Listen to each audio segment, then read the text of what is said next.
Shalom, shalom, shalom. Selamat pagi masyarakat iman yang dikasih oleh Tuhan. Kita itu kalau punya sesuatu, misal ya, punya jam tangan, kita kan pasti bilang itu jam saya, jamku. Atau punya handphoneku. Atau misalnya sisirku. Jadi kalau ada katakunya, imbuhanku itu berarti rasanya memiliki, punya kita gitu ya. Nah, kalau kita berkata bahwa Tuhanku Yesus bukan Tuhan yang jadi milik kita, tetapi justru kita yang memberi diri untuk menjadi miliknya. Dan sebenarnya tanpa pun kita mengaku bahwa kita ini memang miliknya. Cuma dalam perjalanannya, apakah kita dalam hari-hari kita mau memberi kehidupan kita untuk diperhamba oleh kasih Kristus. Mari bersama-sama kita pujikan Kidung Jemaat 19, Tuhanku Yesus. Kidung Jemaat 19, Tuhanku Yesus.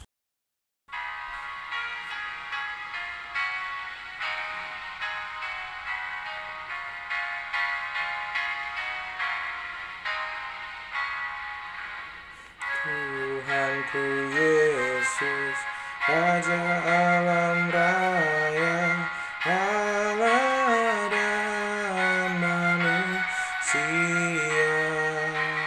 Kau ku kasihi, kau junjunganku bagi aku yang bakal.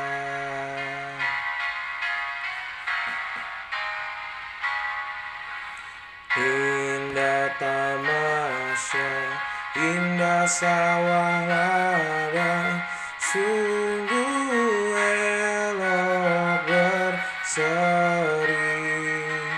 Yang lebih indah kau Tuhan Yesus, Engkau menghibur yang sedih. Mari kita berdoa. Tuhan, Kau adalah Juru Selamat kami, Allah kami, dan hari ini kami bersama-sama mau dipimpin oleh firman Tuhan. Kami mau menjadi milik-Mu, sehingga biarlah firman-Mu yang memampukan dan menguatkan kami. Kami serahkan pembacaan firman Tuhan, hanya dalam nama-Mu kami berdoa dan bersyukur. Amin. Bersama-sama kita buka 1 Raja-Raja 8, 1 Raja-Raja 8 ayat 14 sampai 21. 1 Raja-Raja 8 ayat 14 sampai 21. 1 Raja-Raja 8 ayat 14 sampai 21. Dengarkan sabda Tuhan. Kemudian berpalinglah raja lalu memberkati seluruh jemaah Israel, sedang segenap jemaah Israel berdiri. Ia berkata, "Terpujilah Tuhan Allah Israel yang telah menyelesaikan dengan tangannya apa yang difirmankannya dengan mulutnya kepada Daud, ayahku demikian. Sejak aku membawa umatku Israel keluar dari Mesir, tidak ada kota yang kupilih di antara segala suku Israel, untuk mendirikan rumah di sana sebagai tempat kediaman namaku. Tetapi aku telah berkuasa memilih Daud untuk berkuasa atas umatku Israel." Lalu raja melanjutkan, "Ketika Daud, rakyatku, bermaksud mendirikan rumah untuk nama Tuhan Allah Israel, berfirmanlah Tuhan kepadanya, Engkau bermaksud mendirikan rumah untuk namaku, dan maksudmu itu memanglah baik. Hanya bukanlah engkau yang akan mendirikan rumah itu, melainkan anak kandungmu yang akan lahir kelak. Dialah yang akan mendirikan rumah itu untuk namaku." Jadi Tuhan telah menepati janji yang telah diucapkannya. Aku telah bangkit menggantikan Daud ayahku dan telah duduk di atas tahta kerajaan Israel. Seperti yang difirmankan Tuhan, aku telah mendirikan rumah ini untuk nama Tuhan Allah Israel dan telah menyediakan di sana tempat untuk tabut yang memuat perjanjian yang telah diadakan Tuhan dengan nenek moyang kita ketika mereka dibawanya keluar dari tanah Mesir. Hachiko ada satu nama uh, makhluk hidup yang sangat terkenal di Jepang, yang bukan manusia, yang adalah seekor anjing yang menjadi sebuah gambaran tentang apa itu kesetiaan. Hachiko ini adalah seekor, uh, dia jenisnya Shiba Inu. Dia itu adalah guguk yang um, setia banget. Dia punya seorang majikan. Nah, majikan ini tiap kali pergi keluar kota naik kereta, dia akan nunggu di stasiun kereta, pergi pagi, dia pulang ke rumah, nanti kalau misalnya sore dia balik lagi, dia samperin lagi. Nah, dia akan tunggu sampai dia pulang. Nah, satu hari si pemiliknya nggak pulang-pulang, tapi si Hachiko ini di situ terus, di stasiun kereta di depan situ. Orang sambil ngeliatin sampai dia ngasih makan, kasihan gitu. Orang udah pada sering lihat si Hachiko ini. Ternyata setelah selidik punya selidik sampai Hachiko-nya juga mati, ternyata pemiliknya meninggal sudah lama. Jadi ketika pemiliknya nggak pulang itu karena sudah meninggal di rumah sakit. Nah, Hachiko kan nggak tahu, nggak ada yang juga keluarganya memahami bahwa si orang ini, bapak ini punya hewan peliharaan yang setia. Nah, Bapak Ibu bicara soal saling setia, Israel juga adalah subjek setia dari Tuhan. Di zaman Israel kuno, perjanjian itu terbagi dua. Satu, perjanjian sejajar, misal antara raja dengan raja yang lainnya. Raja Israel, raja dengan raja Filistin, raja Israel dengan raja Moab gitu. Jadi kalau ada perjanjian berarti ini levelnya antara raja dengan raja. Yang kedua, perjanjian bertingkat, misal antara tuan dan hamba, ya. Seperti si Hachiko ini, si tuannya sama si guguknya gitu ya. Dan tapi dalam perjanjian apapun masing-masing pihak itu terikat dengan yang namanya syarat dan mereka harus setia pada perjanjian tersebut. Ketika Tuhan membuat perjanjian sama Daud, khususnya ketika keberlangsungan tata kerajaannya, perjanjian itu menjadi perjanjian bertingkat antara Allah dan manusia. Dan Tuhan itu bukan sekedar berjanji, tetapi Tuhan menepati dan membangkitkan tadi betul akhirnya sesuai janjinya bahwa bukan kamu Daud anakmu, yaitu Salomo. Bait berhasil didirikan dan Tuhan pun hadir menjadi bapa atas bangsa Israel, menjadi bapa atas Salomo juga. Bahkan Salomo memperluas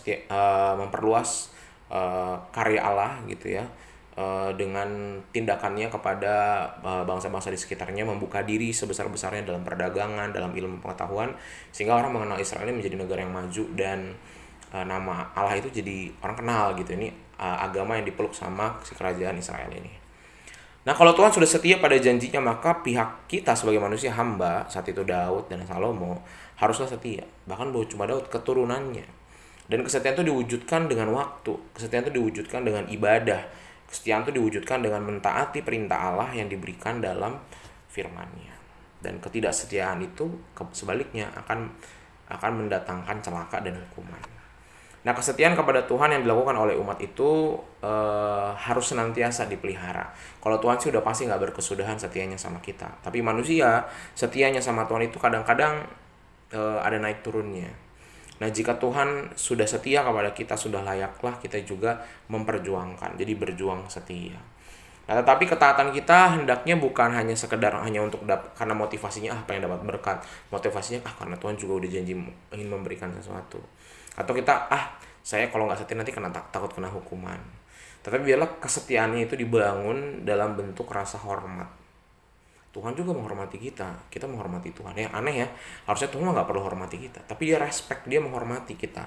Bisa dilihat dari sikapnya Tuhan, bagaimana tidak selalu dia hanya memaksa melakukan kita A, B, C, tapi dikasih pilihan. Dia memilih kamu bisa A, B, C, tapi saya maunya kamu A. Tapi Tuhan kasih pilihan, nggak maksa, tidak langsung membuat hati manusia berubah, tidak membuat langsung manusia kayak robot, enggak. Dia memberikan kehendak bebas, dikasih pilihan, dikasih kesempatan. Nah, pertanyaannya, sudahkah kita taat kepada Tuhan? Semoga hari ini kita menjadi orang-orang yang taat ya. Dan menjadi orang taat itu pasti nggak mudah, sangat-sangat nggak mudah. Karena tadi ya, kadang-kadang ketaatan itu berakhir ketika motivasi kita sudah fokusnya hanya ke hal-hal baik dan berkat-berkat. Ketika hal-hal berkat itu nggak ada, maka seringkali kita meleng atau kita jadi nggak fokus lagi pada janji setia kita. Semoga kita menjadi orang setia hari ini. Kita serahkan kehidupan kita kepada Tuhan. Amin. Mari kita berdoa. Ya Kristus yang Maha Baik, hari ini kami belajar lagi-lagi tentang kesetiaan. Walaupun kami tahu bahwa kesetiaan kami dan Tuhan tidak bisa dibandingkan. Kasih setia Tuhan tuh jauh lebih luas, lebih besar. Dan Tuhan tidak pernah ingkar janji. Kami sih yang sering ingkar janji. Tapi kami percaya hari ini kami mau belajar seperti Tuhan sudah mengikat janji kepada Daud dan Salomo. Maka kami percaya hidup keluarga kami, orang tua kami, keturunan kami senantiasa diikat dan dijanjikan hal-hal baik oleh Tuhan. Sebentar kami mau jalani hari kami, mampukan agar kami mengerti dan tetap berpegang pada kesetiaan Tuhan. Kami serahkan dalam nama-Mu, kami berdoa. Amin. Selamat pagi, Tuhan Yesus memberkati, tetap bersemangat.